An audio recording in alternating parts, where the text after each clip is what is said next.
മാനിച്ച് അംഗീകരിച്ച് അതിൻ്റെ അപ്പുറത്ത് ഉള്ള സത്യം എന്താണ് എന്നുള്ളൊരു അന്വേഷണമാണ്. അപ്പോൾ ഇവിടെ ഇങ്ങനെ അന്വേഷിക്കുമ്പോൾ നമുക്കൊരു ക്ലിയർ കട്ട് ഒബ്സർവേഷൻ വേണം. ഇപ്പോൾ നമ്മൾ പലതും മനസ്സിലാക്കിയതും പഠിച്ചതും കേട്ടതും എല്ലാം നമ്മൾ ക്വസ്റ്റ്യൻ ചെയ്യണം.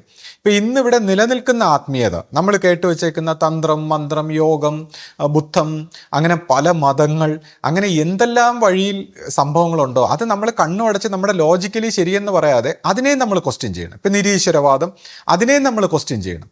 സയൻറ്റിഫിക്കലായിട്ടുള്ള അങ്ങനെ എല്ലാത്തിനെയും ക്വസ്റ്റ്യൻ ചെയ്ത് നമ്മുടെ മനസ്സിനെയും നമ്മുടെ ലോജിക്കിനെയും സകലതിനെയും ക്വസ്റ്റ്യൻ ചെയ്യണം. ഒന്നിനെയും വിശ്വസിക്കരുതെന്നാണ് പറയുന്നത്.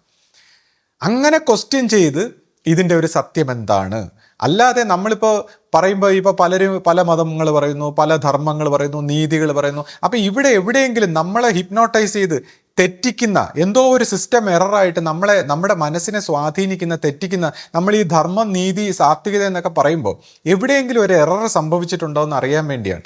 അപ്പോൾ അങ്ങനെയുള്ള ഒരു ക്ലിയർ കട്ട് ഒബ്സർവേഷനെ കുറിച്ച് മാത്രമാണ് ഞാൻ പറയുന്നത്. ആ ഒബ്സർവേഷനെ കുറിച്ച് മാത്രം ശ്രദ്ധിച്ചാൽ മതി. ഞാൻ പറയുന്നതിൽ മറ്റെന്തെങ്കിലും തെറ്റുണ്ടെങ്കിൽ അത് വിട്ടേക്കൂ.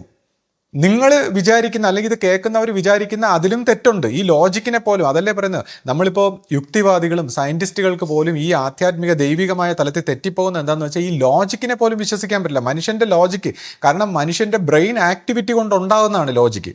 സൃഷ്ടാവിനെ അറിയാൻ, ഈ സൃഷ്ടിക്ക് എന്താണ് ഇൻകേപ്പബിലിറ്റി, ആ സൃഷ്ടിയായിട്ടുള്ള നമുക്ക് ഈ പ്രോഗ്രാമിനെ അതിവർത്തിക്കാൻ പറ്റാത്തൊരു തലത്തിൽ ഒരു പ്രോബ്ലം ഉണ്ട്. അപ്പോൾ ആ സൃഷ്ടാവിനെ എങ്ങനെ അറിയും എന്നുള്ളതാണ്.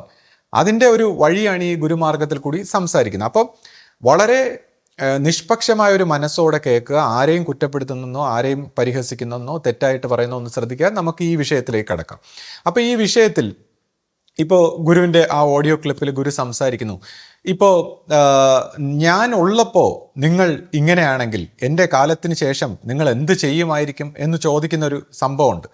അപ്പോൾ അതിൽ നിന്ന് ഒരു കാര്യം നമുക്ക് വ്യക്തമായി, അതായത് ഞാൻ ഉള്ളപ്പോൾ എന്താണ് നിങ്ങൾ ചെയ്യുന്നത്. അപ്പോൾ അന്നത്തെ ഭരണ സംവിധാനത്തിലുള്ള, പ്രത്യേകിച്ച് പുരുഷന്മാരാണ് കൂടുതലും, അപ്പോൾ അന്നത്തെ ആ ഭരണ സംവിധാനത്തിലുള്ളവരെ കുറിച്ചുള്ള ഗുരുവിൻ്റെ അഭിപ്രായം നമുക്കതിൽ നിന്ന് വ്യക്തമായിട്ട് മനസ്സിലാക്കുന്നു. ഇത് ആരെയും കുറ്റപ്പെടുത്താനല്ല, മനുഷ്യർക്ക് ഒരു ഗുരുവിനോടൊപ്പം പ്രവർത്തിക്കുമ്പോൾ ഉണ്ടാകുന്ന ഒരു കുറവാണ്.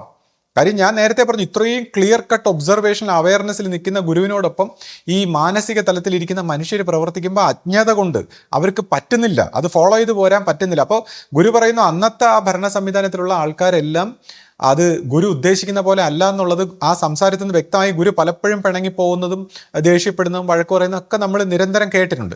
പക്ഷേ ഈ കാര്യത്തിൽ നമ്മൾ ശിഷ്യപൂജിതയെ മാറ്റി നിർത്തണം. കാരണം ശിഷ്യപൂജിത അത് മാറ്റി നിർത്താനുള്ളൊരു കാരണം, വ്യക്തമായൊരു കാരണമുണ്ട്. അത് ഞാൻ പിന്നീട് വിശദീകരിക്കാം.